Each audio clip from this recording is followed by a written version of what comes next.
കരങ്ങൾ രണ്ടും മാറോട് ചേർത്ത് പിടിച്ച് ദിവ്യകാരുണ്യത്തിലേക്ക് നോക്കി പ്രാർത്ഥിക്കുക. നിന്റെ ഹൃദയത്തിൻ്റെ വേദനകള്, സങ്കടങ്ങളെല്ലാം ഈശോയ്ക്ക് അറിയാം. ഹൃദയത്തോട് ചേർന്നിരിക്കുന്നതാണല്ലോ പ്രാർത്ഥന. ഈ നിമിഷങ്ങൾ നിന്റെ ജീവിതത്തിൽ പ്രാർത്ഥനയുടെ നിമിഷങ്ങളായിട്ട് മാറട്ടെ. എന്ന് പറഞ്ഞാൽ നിന്റെ ഹൃദയം കർത്താവിൻ്റെ ഹൃദയത്തോട് ഒട്ടിച്ചേർന്നിരിക്കട്ടെ. കർത്താവിൻ്റെ ഹൃദയത്തോട് നിന്റെ ഹൃദയത്തെ ചേർത്ത് വയ്ക്കുമ്പോൾ ബാക്കി കാര്യങ്ങളെക്കുറിച്ചൊന്നും നീ ഇപ്പോൾ അസ്വസ്ഥപ്പെടില്ല. നിന്നെ അലട്ടുന്ന രോഗങ്ങള്, നീ കടന്നു പോകുന്ന ജീവിതത്തിൻ്റെ ദുഃഖ ദുരിതങ്ങള്, നൊമ്പരങ്ങള്, കഷ്ടപ്പാടുകള്, കുടുംബത്തിൽ നിന്നും കുടുംബാംഗങ്ങളിൽ നിന്നും ഏറ്റെടുക്കേണ്ടി വരുന്ന അതുപോലെ വേദനിപ്പിക്കുന്ന ജീവിതത്തിൻ്റെ അനുഭവങ്ങൾ, ഇതിലേക്കൊന്നും നിന്റെ ശ്രദ്ധ പോകില്ല. കാരണം നിന്റെ ഹൃദയം ഇപ്പോൾ നിന്റെ കർത്താവിൻ്റെ ഹൃദയത്തോട് ഒട്ടിച്ചേർന്നിരിക്കുന്ന നിമിഷമാണ്. ഈശോ പറഞ്ഞില്ലേ, ഞാനും എൻ്റെ പിതാവ് ഒന്നാണെന്ന്. അതുപോലെ ഇതാ ഞാനും ഈ ദിവ്യകാരുണ്യ ഈശോയുമായിട്ട് ഒന്നായി ചേർന്നിരിക്കുന്ന നിമിഷം. തായ്തണ്ടിനോട് ശാഖകൾ ചേർന്നിരിക്കുമ്പോൾ അത് ഫലം പുറപ്പെടുവിക്കുമെന്നല്ലേ വചനം പറയുന്നത്. നമ്മൾ കർത്താവിനോട് ചേർന്നിരിക്കുമ്പോൾ ഫലം പുറപ്പെടുവിക്കുന്നവരായി മാറും. ആത്മാവിൻ്റെ ഫലങ്ങൾ പുറപ്പെടുവിക്കുന്നവരായിട്ട് നമ്മൾ മാറും. ഈ നിമിഷം നിങ്ങളുടെ സ്വകാര്യ ദുഃഖങ്ങളെ,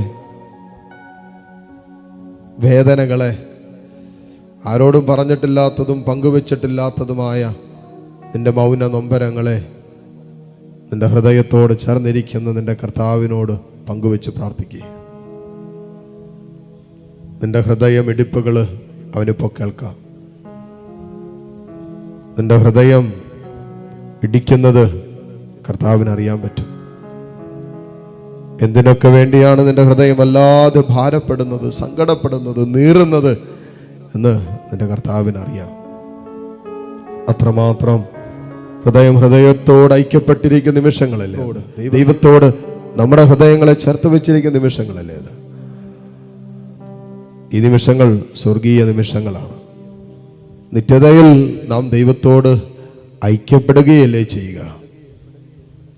ഈ ഭൂമിയിൽ ഒരുപക്ഷെ പരിപൂർണമായ ആത്മാവിലുള്ള ഒരു ഐക്യം അസാധ്യമാകുമാറ് ശരീരം നമ്മളെ പുറകോട്ട് വലിക്കുമ്പോൾ നിത്യതയിൽ ദൈവത്തോട് ആത്മാവിൽ ഐക്യപ്പെട്ടിരിക്കുകയല്ലേ നമ്മൾ ചെയ്യുക. ഇതാ ഈ നിമിഷങ്ങൾ സ്വർഗത്തിൻ്റെ മുന്നാസ്വാദനമായിട്ട് മാറട്ടെ. എൻ്റെ ഹൃദയം എൻ്റെ കർത്താവിൻ്റെ ഹൃദയത്തോട്, തിരുഹൃദയത്തോട് ചേർന്നിരിക്കുന്ന നിമിഷങ്ങൾ.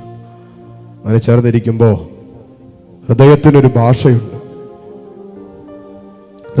ഭാഷയുണ്ട്.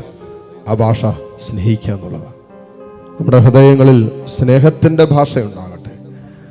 ഈശോയെ സ്നേഹിക്കാൻ, സഹോദരങ്ങളെ സ്നേഹിക്കാൻ, കൂടപ്പിറപ്പുകളെ സ്നേഹിക്കാൻ, മക്കളെ, മാതാപിതാക്കളെ ഒക്കെ സ്നേഹിക്കാൻ പറ്റുന്നൊരു ഹൃദയം തരണമേ എന്നെല്ലാ മക്കളും പ്രാർത്ഥിക്കുക. ഈശോയെ, നിന്റെ ഹൃദയം പോലെ ഒരു ഹൃദയം നീ എനിക്ക് തരാൻ പറ. എൻ്റെ ഹൃദയത്തിൻ്റെ വേദനകളും വിങ്ങലുകളെല്ലാം ഈശോയെ നീ ഇപ്പോൾ ഏറ്റെടുക്കാൻ പറ. കർത്താവേ, കരഞ്ഞു കലങ്ങിയ കണ്ണുമായിട്ടാണ് നിന്റെ മുമ്പിലായിരിക്കുന്നത്. ഹൃദയം വിങ്ങുന്നുണ്ട്, ചങ്ക് പിടയുന്നുണ്ട്. ഈശോയെ, തൊണ്ട വരണ്ട അവസ്ഥയിൽ കണ്ണുകൾ മങ്ങിത്തുടങ്ങി നിന്നെ കാത്തിരുന്ന് വർഷങ്ങളോളത്തെ കാത്തിരിപ്പുണ്ട്, നാളുകളുടെ കാത്തിരിപ്പുണ്ട്. ഒരു മാനസാന്തരത്തിന് വേണ്ടി മക്കളുടെ, കുടുംബാംഗങ്ങളുടെ ഒക്കെ മാനസാന്തരത്തിന് വേണ്ടി കാത്തിരിക്കാൻ തുടങ്ങിയിട്ട് എത്രയോ വർഷങ്ങളായി. തമ്പുരാനെ, ഞങ്ങളുടെ കണ്ണുകൾ ഇതാ മങ്ങിത്തുടങ്ങി. ഇന്നെങ്കിലും നീ ഇടപെടണമേ കർത്താവേ. ഇപ്പോഴെങ്കിലും എൻ്റെ കണ്ണുനീര് കാണാതെ പോകരുതേ. ഈശോയെ, കരയാൻ എനിക്കിനി കണ്ണുനീരില്ല. അത്രമാത്രം കരഞ്ഞ് കലങ്ങിയ കണ്ണുമായിട്ട് ഈശോയെ നിന്റെ മുമ്പിൽ നിൽക്കുന്നത്. സങ്കീർത്തകനെ പോലെ ഇതാ ഒരു ദീനരോധനം എൻ്റെ ഉള്ളിൽ നിന്ന് വരുന്നുണ്ട്. എൻ്റെ ഹൃദയം വല്ലാതെ വേദനിക്കുന്നുണ്ട്. ഈശോയെ, എന്നെ കാണാതെ പോകരുത്, എൻ്റെ വേദന കേൾക്കാതെ പോകരുത്. ഈശോയെ, കൂട്ടായ്മയിൽ കണ്ണുനീരോടെ നിന്നെ വിളിച്ച് പ്രാർത്ഥിക്കുന്ന മക്കളുണ്ട്. നിലവിളിച്ച് നിന്നെ പ്രാർത്ഥിക്കുന്ന നിന്നെ വിളിക്കുന്ന മക്കൾ ഇതിനകത്തുണ്ട്. കരയാൻ പോലും പറ്റാതെ വേദനിക്കുന്നവര്, അത്രമാത്രം സങ്കടങ്ങൾ ഉള്ളിൽ കൊണ്ടു നടക്കാൻ മാത്രം വിധിക്കപ്പെട്ട ജീവിതങ്ങൾ. കർത്താവേ, ഈശോയെ, നീ ഇടപെടണമേ. Hallelujah, hallelujah, hallelujah. ഈശോയെ ആരാധന. കരയല്ലേ, നീ എൻ്റെ മകനല്ലേ, നീ എൻ്റെ മകളല്ലേ.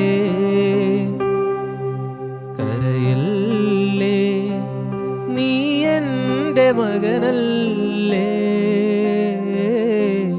നീ എൻ്റെ മകളല്ലേ. തളരല്ലേ, ഞാൻ നിന്നെ താങ്ങില്ലേ.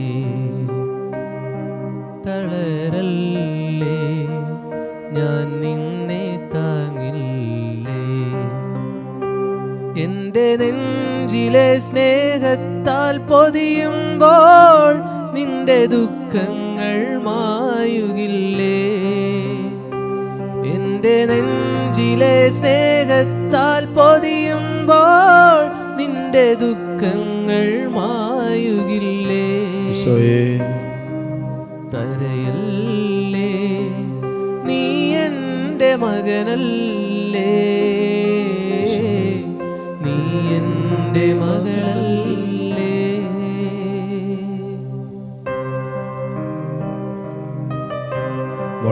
മോനെ വളരെ ശാന്തമായി ഹൃദയം കൊണ്ട് പ്രാർത്ഥിക്കാൻ പറ്റുന്നൊരു ഹൃദയം കിട്ടിയാൽ ഒത്തിരിയേറെ പ്രശ്നങ്ങൾക്ക് അത് തന്നെ ഒരു ഉത്തരമാണ്. എൻ്റെ ഹൃദയത്തിൻ്റെ വേദനകൾ തമ്പുരാൻ്റെ ഹൃദയത്തോടും സ്നേഹത്തോടും ചേർത്ത് വയ്ക്കാൻ പറ്റിയാൽ ആ ചേർന്നിരിക്കുന്ന നിമിഷങ്ങൾ തന്നെ സൗഖ്യത്തിൻ്റെ നിമിഷങ്ങളാണ്. ഈ വേളകൾ തന്നെ ദൈവാനുഭവത്തിൻ്റെ വേളയാണെന്നറിയുക. ഈ നിമിഷങ്ങൾ ദൈവസാന്നിധ്യം, ദൈവത്തിൻ്റെ സ്നേഹം നിന്റെ ഹൃദയങ്ങളിലേക്ക് ഒഴുകിയിറങ്ങുന്ന നിമിഷമാണ്. മോളെ, കരയല്ലേ എന്ന കർത്താവ് പറയുന്നത്. മോളെ, നീ സങ്കടപ്പെടരുത്, ഞാൻ നിന്റെ കൂടെയുണ്ടെന്നല്ലേ ഈശോ പറഞ്ഞത്. ഒരു നാളെ നിന്നെ ഉപേക്ഷിക്കില്ലെന്നല്ലേ ഈശോ പറഞ്ഞത്. ഒരു നാളെ നിന്നെ തള്ളിക്കളയില്ല എന്നല്ലേ ഈശോ പറഞ്ഞത്. നീ ഒറ്റയ്ക്കല്ല എന്നാ ഈശോ പറയുന്നത്. ആരാ പറഞ്ഞ നീ ഒറ്റയ്ക്കാണെന്ന്? ആരാ പറഞ്ഞ നിനക്കാരുമില്ലെന്ന്? ആരാ പറഞ്ഞ നിന്നെ സ്നേഹിച്ചവര് നിന്നെ വിട്ടുപോയപ്പോ, നിന്നെ സ്നേഹിച്ചവര് നിന്നെ ഉപേക്ഷിച്ചപ്പോ, നിന്നെ സ്നേഹിച്ചവര് നിന്നെ അകന്നു പോയപ്പോ നീ ആരുമില്ലാത്തവനായി ആരുമില്ലാത്തവളായി നിന്റെ അടുത്ത് ആരാ പറഞ്ഞേ? നിനക്ക് ഈശോ ഉണ്ടല്ലോ. ഒരിക്കലും ഉപേക്ഷിക്കില്ല എന്ന് പറഞ്ഞ നിന്റെ കർത്താവ് നിന്റെ കൂടെ ഉണ്ടല്ലോ. ആ ഈശോ പറയുന്നത് കേട്ടെ, കരയല്ലേ മോളെ, കരയല്ലേ, ഞാൻ നിന്റെ കൂടെയുണ്ടെന്ന്. Hallelujah, hallelujah, hallelujah. ഹൃദയത്തിന്റെ ശാന്തതയിൽ കർത്താവിനോട് നിന്റെ സ്വകാര്യ ദുഃഖങ്ങൾ ഈ നിമിഷം പങ്കുവെച്ച് പ്രാർത്ഥിക്കട്ടെ. ഉള്ളുകൊണ്ടെങ്കിലും ഈശോയെ, ഈശോയെ, ഈശോയെ എന്ന് വിളിക്കുക. ആ നാമം വലിയ അത്ഭുതങ്ങളായി, വലിയ സൗഖ്യങ്ങളായി, വലിയ വിടുതലുകളായി നിന്റെ ജീവിതത്തിന്റെ മേൽ ഒഴുകിയിറങ്ങുന്ന നിമിഷങ്ങളാണത്. തോമാശ്ലീഹ പറഞ്ഞില്ലേ, തുറക്കപ്പെട്ടവന്റെ മാറ് കണ്ടപ്പോ തോമാശ്ലീഹ വിളിച്ചു പറഞ്ഞില്ലേ, എൻ്റെ കർത്താവേ, എൻ്റെ ദൈവമേ എന്ന്. ഇതാ തുറക്കപ്പെട്ട കർത്താവിന്റെ ഹൃദയമാണ് ദിവ്യകാരുണ്യം. നിന്നോടുള്ള സ്നേഹത്തെ പ്രതി തുറക്കപ്പെട്ട ഹൃദയമാണ് കർത്താവിൻ്റെ ഹൃദയം. ഇതാ ഹൃദയമാണിത്, അസ്നേഹമാണിത്, ദിവ്യകാരുണ്യമായി ഇയാൾ ധാരയിൽ എഴുന്നള്ളിയിരിക്കുന്നത്. ഈശോയോട് നിന്റെ സ്വകാര്യ ദുഃഖങ്ങളെല്ലാം പറ, നിന്റെ സ്വകാര്യ വേദനകളെല്ലാം ഈശോയോട് പറ. എൻ്റെ കർത്താവേ, എനിക്ക് നിന്നെ വേദനകളുണ്ട്, എനിക്ക് നിന്നെ സങ്കടങ്ങളുണ്ട്. കർത്താവേ, വല്ലാത്ത ഭാരം ഞാൻ കൊണ്ടു നടക്കുന്നുണ്ട്. പുറത്താരോടും പറയാൻ പറ്റാത്ത രീതിയിലുള്ള ജീവിതത്തിൻ്റെ, കുടുംബത്തിൻ്റെയൊക്കെ ചില അവസ്ഥകൾ എന്നെ വല്ലാതെ അലട്ടുന്നുണ്ട്. ജോലിയില്ലാത്തതിൻ്റെ വേദനയാണോ നിന്നെ ഭാരപ്പെടുത്തുന്നത്? ഒരു കുഞ്ഞില്ലാത്തതിൻ്റെ മുമ്പരമാണോ നിന്നെ വല്ലാതെ അസ്വസ്ഥപ്പെടുത്തുന്നത്? അല്ലെങ്കിൽ വിദേശ യാത്രകൾ തടസ്സപ്പെട്ട് കിടക്കുന്നതാണോ? ഒരു പരീക്ഷ എഴുതിയെടുത്ത് പാസ്സാകാൻ പോലും പറ്റണില്ലേ? ആരും മനസ്സിലാക്കുന്നില്ല, ആരും സ്നേഹിക്കാനില്ല എന്നുള്ള തോന്നലുകളാണോ? അത് തോന്നലുകളാണ്. കാരണം ദൈവം നിന്നെ സ്നേഹിക്കുന്നുണ്ട്. അപ്പോൾ ആരും സ്നേഹിക്കാനില്ല, ആരും മനസ്സിലാക്കാനില്ല എന്നുള്ളത് നിന്റെ തോന്നലുകളാണ്, അത് സത്യമല്ല. നല്ല തോന്നലുകളാണോ നിന്നെ ഭാരപ്പെടുത്തുന്നത്? ഈശോട് പറഞ്ഞോ, ഹൃദയമറിയുന്ന നിന്റെ കർത്താവ് നിന്നെ കേട്ടുകൊണ്ടിരിക്കുന്ന സമയമാണ്. ഹൃദയമറിയുന്ന നിന്റെ ദൈവം എന്നോട് ചേർന്നിരിക്കുന്ന നിമിഷങ്ങളാണ്. ഈശോയെ ഈശോയെ എന്ന് പറഞ്ഞ് പ്രാർത്ഥിക്കുക.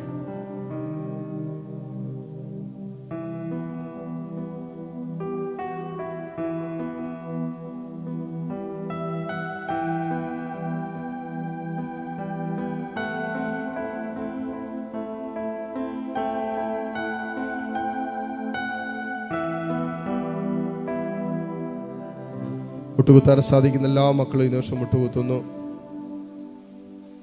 ദിവ്യകാരുണ്യ ഈശോയുടെ ആശീർവാദം സ്വീകരിക്കാൻ നമ്മൾ ഒരുങ്ങുന്ന നിമിഷമാണ്. നമ്മുടെ എല്ലാ വ്യക്തിപരമായ പ്രാർത്ഥനകളും നിയോഗങ്ങളും കർത്താവിൻ്റെ സന്നിധിയിലേക്ക് ഉയർത്തി കരങ്ങൾ ഈശോയിലേക്ക് നീട്ടിപ്പിടിച്ച് താഴ്ന്ന സ്വരത്തിൽ സ്തുതിച്ചുകൊണ്ട് ഈശോയുടെ ആശീർവാദം നമുക്കിപ്പോൾ സ്വീകരിക്കാം. Hallelujah, hallelujah, hallelujah. യേശുവേ ആരാധന, യേശുവേ ഹല്ലേലൂയ, യേശുവേ